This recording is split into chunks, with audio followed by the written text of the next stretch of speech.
Hello, and welcome to the 2021 Teach for America Greater New Orleans State of the Union Address. My name is Mary Bliss McCrossan, and I am the Director of Public Affairs at TFA GNO. In 2020, I was proud to celebrate my 8th year on staff at TFA and my 10th year of calling New Orleans home. Last year also marked Teach for America's 30th anniversary of providing a diverse network of leaders who expand opportunity for children from classrooms, schools, and every sector and field that shapes the broader systems in which schools operate. These leaders, called core members, start their journey by teaching for at least 2 years in an open enrollment public school. Greater New Orleans was one of the original 5 regions, and we have brought almost 3,000 teachers to Louisiana since 1990.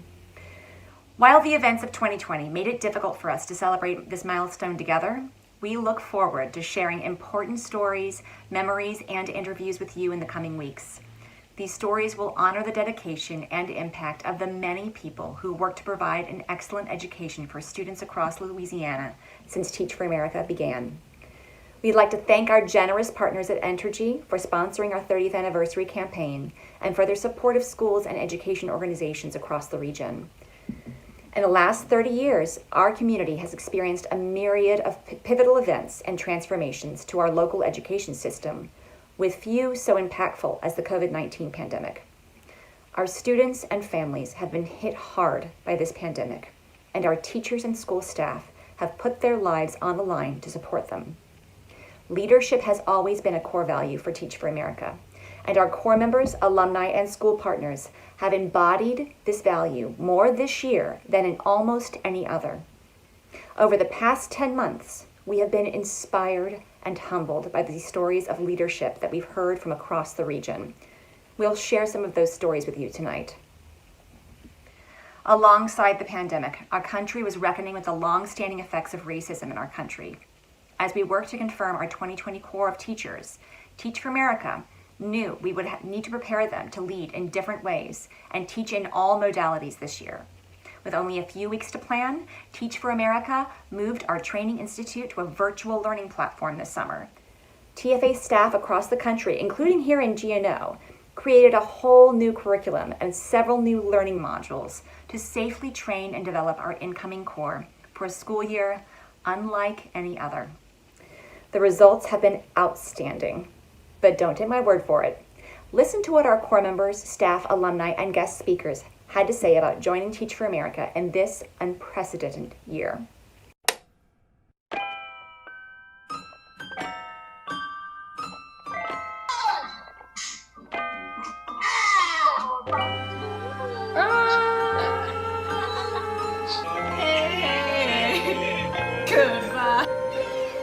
We are so happy to have you here today as we kick off our first ever virtual summer teacher training. You all have decided to act, to stand up for this work, for our students and for our families. You have joined us to create a fundamentally different reality for all kids. You have been working hard, not only to learn about what it means to step inside of a classroom, but you've also been learning about a history and a plight for people in this country that was not given. It had to be demanded. Teaching students is a complex act of leadership on the easiest of days. And right now, our days are not easy. And that might be causing a seed of worry to be taking root in you. You're entering this moment amid a global pandemic and on the heels of nationwide protests. And by choosing to show up, you're choosing courage when it's needed the most. Through time with my community and the bravery I've witnessed, I have learned the true value of a classroom, an environment where all people can build the foundation for lifelong growth. I've had so many students come to me and say, I'm not good at this thing, but I'm good at this thing. I really want to do this. As long as we're listening to the students and telling people who need to know and who can get them somewhere what they need to do, that's a really great first step, is to listen and to advocate in a way that you're not speaking over anyone, but doing what someone is asking. You can't teach what you don't know and understand yourself. So if you want to teach these things well, you have to go on your own process of education and discovery and read widely and read broadly. These kids already see what's happening in the world. They have an understanding that there is something that exists, that racial inequality is a thing. We stand in this pivotal moment of history. I feel that it's important that we bring our history into the room, that we speak to the woman who was at the front of the line so that we could be where we are today. And I believe at this moment in history that we have to centralize the needs of those who are most marginalized. There's a real opportunity to culturally contextualize every subject, and we have more resources now than we have ever had. We're all coming into it from where we are. You don't have to be bell hooks. You don't have to be somebody who has been doing this work for longer than you have. That's okay. We're not keeping score to start. It's about your interest and your humility and your effort. I committed to Teach for America because I truly believe in the power of public education. And every single person who I've met here shares that same passion and challenges me to put forth my best self in pursuit of that passion every single day. Individually, we are all one small piece to a puzzle, and we need to continue to work together as a collective so we will be able to provide a quality and meaningful education to thousands who need it. This will not be easy. For many of us, this will be the most challenging thing we've ever done and will ever do. But it's also some of the most important work that anyone could do. The last 4 weeks have been a test of not only our perseverance, but also our commitment to this much-needed work during this time. We are strong, we are resilient, we are the change agents that we need in this moment in time, a time in history. God speak to my 2020 fellow corps members. I was able to be developed as a leader online. Even if we were at a regular institute face-to-face, the development that I got and the authentic relationships that I built, it would have been the same. I felt like I was right there with corps members even though we were apart. My fellow 2020 corps members inspire me. Let's continue the hard work, and I can't wait to see the amazing things we get done in the next 2 years and beyond.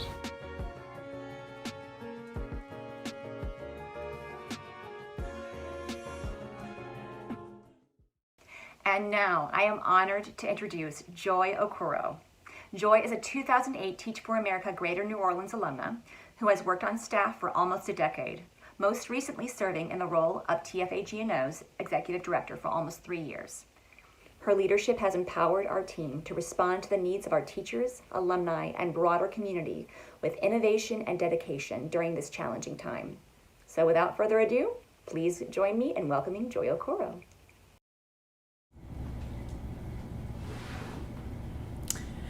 Good evening. Thank you, Mary Bliss, for kicking us off and welcoming us all to tonight's event.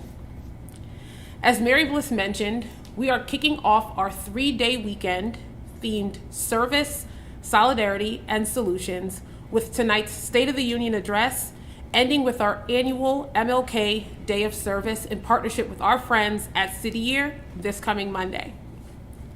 Before I get started, I want to take a moment to thank everyone who made the time to join us tonight for our live event.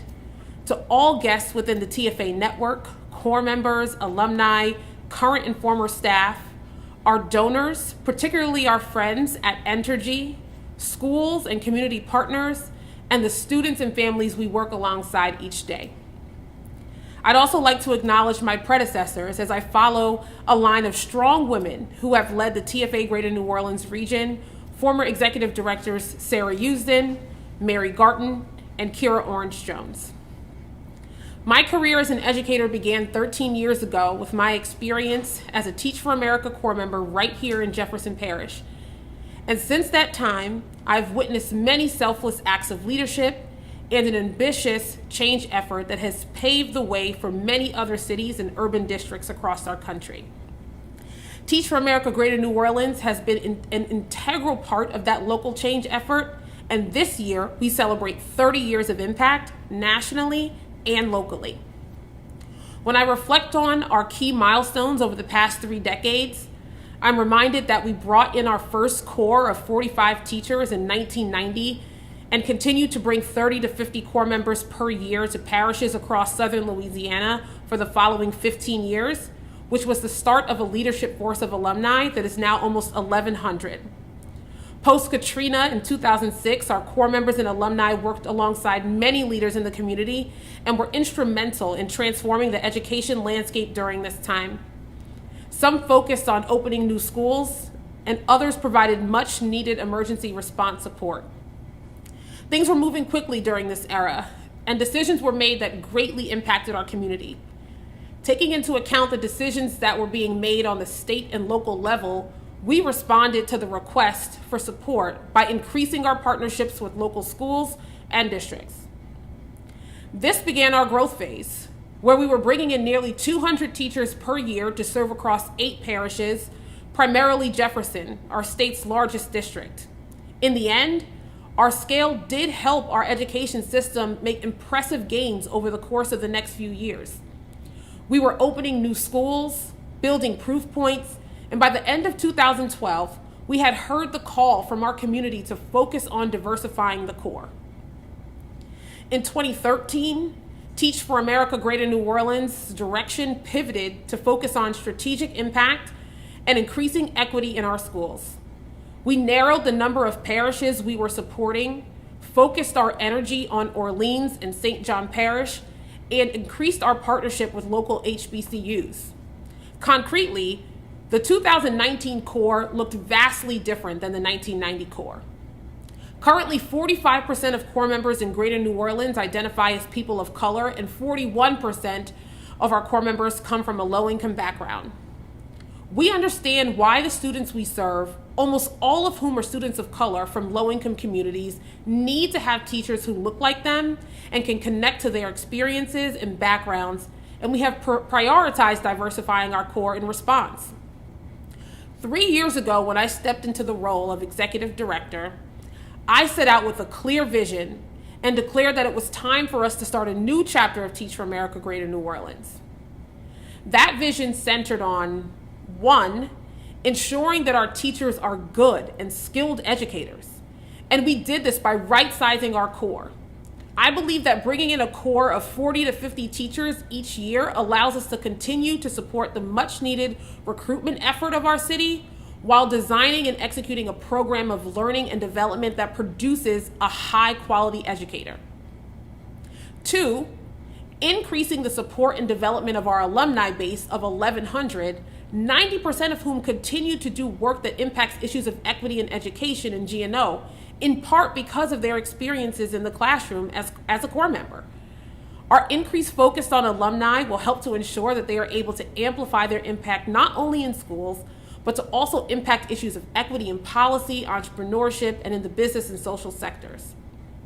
And finally, it was important for us to reinvent how we worked and center on equity by not only ensuring our core remains racially diverse, but that we evaluate and then evolve our ways of being that perpetuate systemic inequity and deliver a program that develops and expects our participants to do the same. Tonight, I am eager to share with you what we've been up to, our progress against this vision, as well as some of my personal reflections on what has been one of the most challenging years in recent history. It was Friday the 13th in March when Governor John Bel Edwards shared in a press conference that schools would be closing due to the coronavirus. At that time, none of us would have guessed that would be the last moment many teachers saw their students for the remainder of that school year.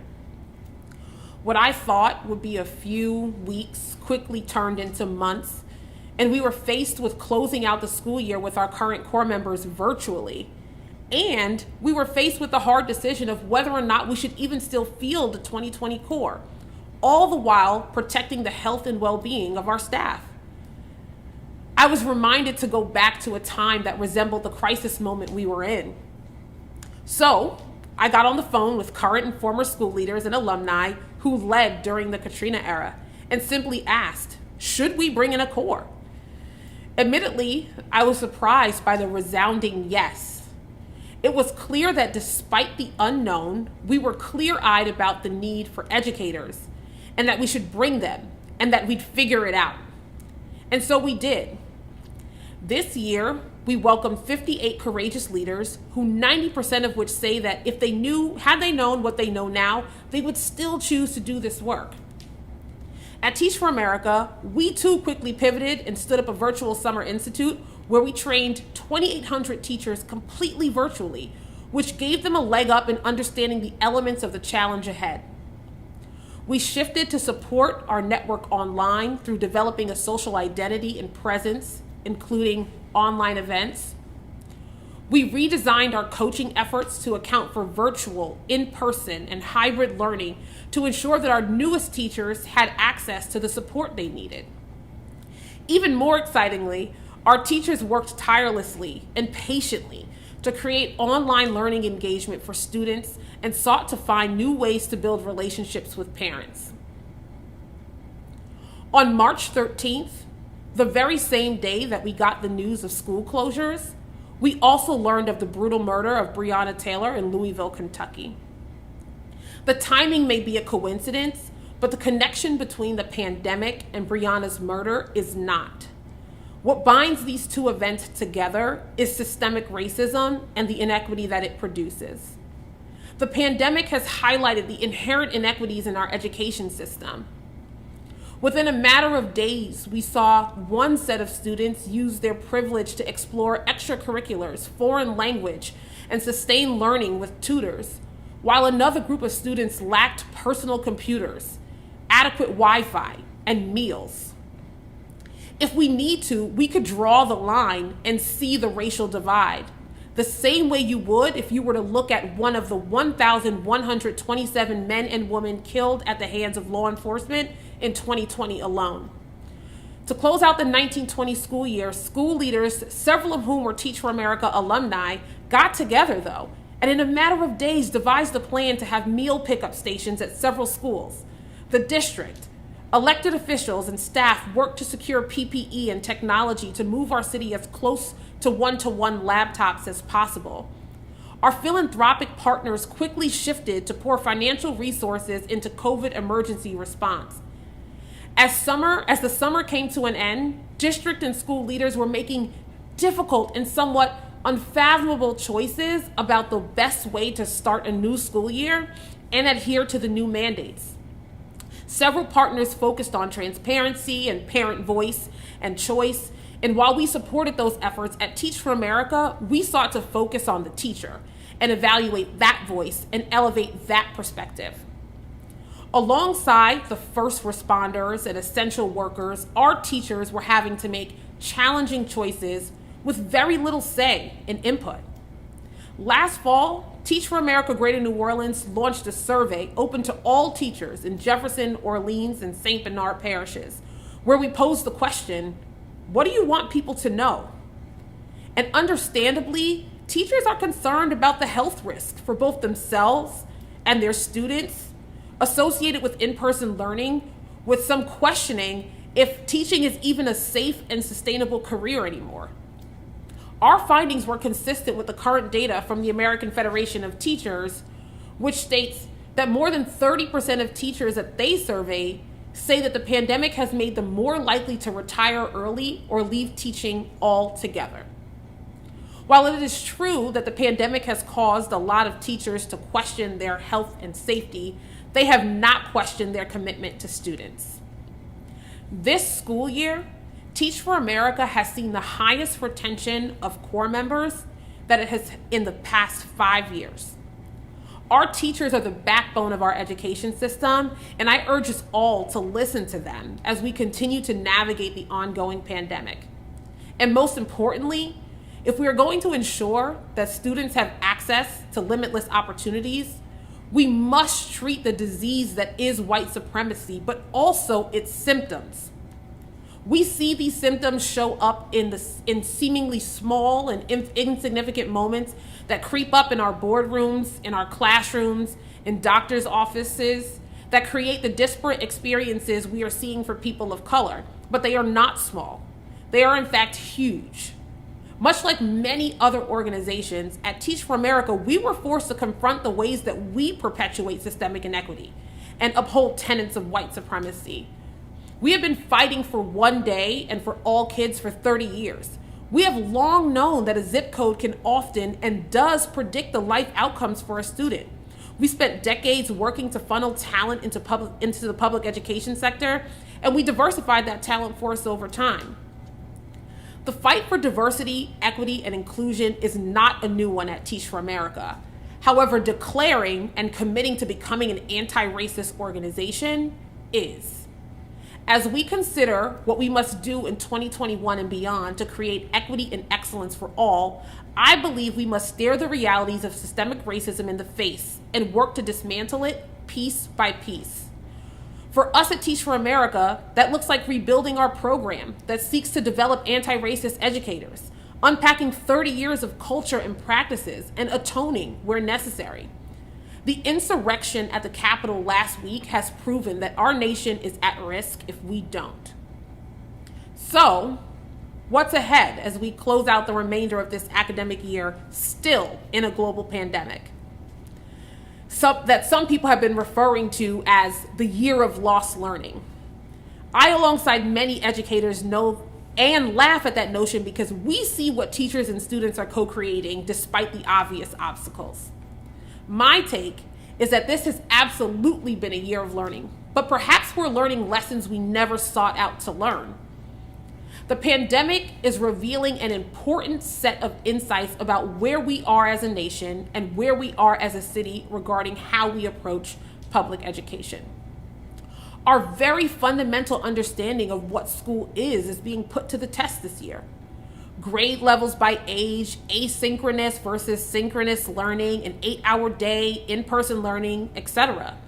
And now I'm not saying that we just throw the entire thing away, because we also know that if we were to change the 8-hour day, we'd also need to think about changing the 9 to 5 or the idea of morning swing and night shift. We also know that school is a critical source of food supply and care for working families. But what I am saying is that while we work to address the immediate challenges in front of us, we also have an obligation to reimagine what's next for students. And that is the kind of work we are looking forward to partnering with our community. It will not be enough to just get our students through this harrowing moment if we don't also use this opportunity to co-create a fundamentally different educational experience. Right now, there is no unified national plan of action or systems in place to track how schools and students are faring. We need our national leaders to prioritize education as they design a plan for our nation's recovery. As the Biden-Harris administration is inaugurated next week, my hope is that education itself resurfaces as a critical issue for our nation. I am encouraged by President-elect Biden's selection for Secretary of Education Miguel Cardona of Connecticut.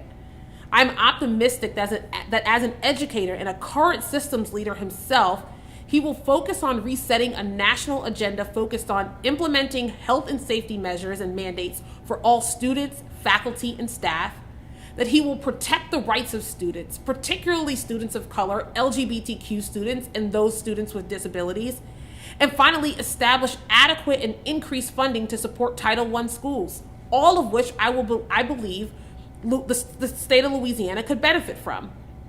At Teach for America, we have committed our next decade of work to ensuring students make meaningful progress toward key educational milestones that increase their pathways to economic mobility and lives filled with opportunity and choice. At TFA GNO, we will continue to bring in between 25 and 50 core members annually.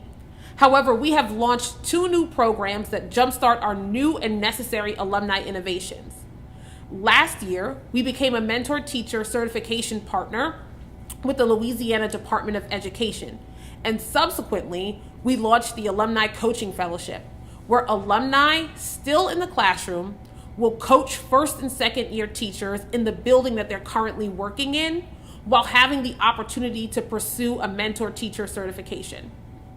We believe both of these programs will increase teacher retention and prepare more leaders for increased leadership opportunities like coaching and curriculum specialists while remaining in the classroom. We built a brand new focus on community engagement and programming that will expand our connections to the work already happening in our city. Rather than being redundant or in competition, we are looking to leverage our strengths to collaborate on services. Most recently, a great example of this was our Holiday Helpers campaign in partnership with Son of a Saint and Ed Navigator, or the ongoing partnership with Solidarity Gardens, when several core members and staff visit almost every Saturday for camaraderie and connection to our community. Our students deserve to live in a city and in a country that has systems in place to ensure that they will succeed, no matter their background. They deserve to have dedicated teachers who have the support and development to help them live into their full potentials. They deserve to have schools that have the resources and talent to support their needs. They deserve to believe that they can be successful in life and achieve their dreams. And we need to create the systems that allow them to do just that. This is our opportunity to build the education system we've been fighting for the last 30 years. One that allows every child to learn, lead, thrive, and co-create a future filled with possibility. As I bring us to a close, I want to share that I've learned so much in the past 13 years as an educator here in New Orleans, and even more so in the past 3 years as executive director. So, I want to share personal news that I have taken on an expanded role at Teach for America, and in addition to my role as executive director of TFA GNO, I will be supporting 8 additional regions.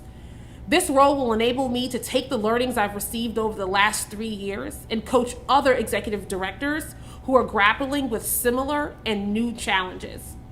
I will continue supporting the work happening in New Orleans in that role, and I will remain a proud resident of Mid-City here in New Orleans, so I'm not going far.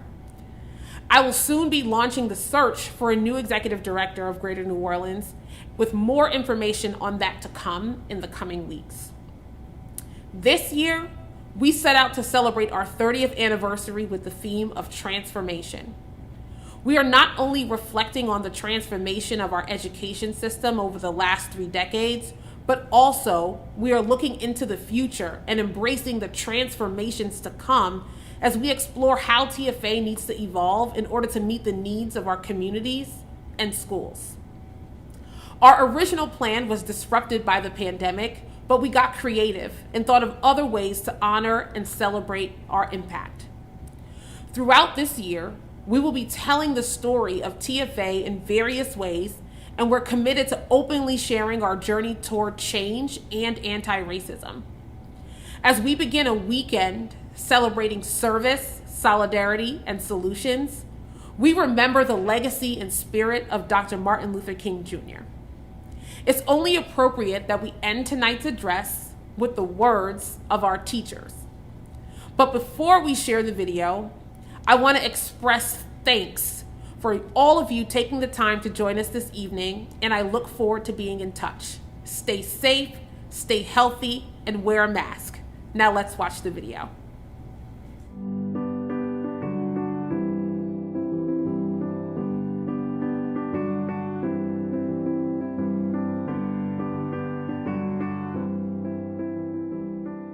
I have a dream for my students that they will fall in love with learning, that they will open up a book and be embraced by the sense of belonging, that if they don't know an answer to a question, they won't stop searching, that they'll receive all the keys in life they deserve. And I have a dream that my students will be flooded with an abundance of opportunities, that they will find the importance of love and unity. I have a dream that my students will feel comfort in their own bodies. And I won't stop working until my dream becomes reality. As we kick off a new year, my dream is to promote the idea that my students can do anything that they set out to do. It's my responsibility to engage creative minds to learn and inspire each other every day through collaborative work in mathematics. And my hope is that my scholars will develop the skills necessary to go create lasting changes in their communities and the communities that they'll be a part of in the future. So for this year, my hope is that my scholars will discover a sense of purpose in their lives through educational opportunities. I have a dream for my students that they fight for and believe in their dreams because they absolutely matter.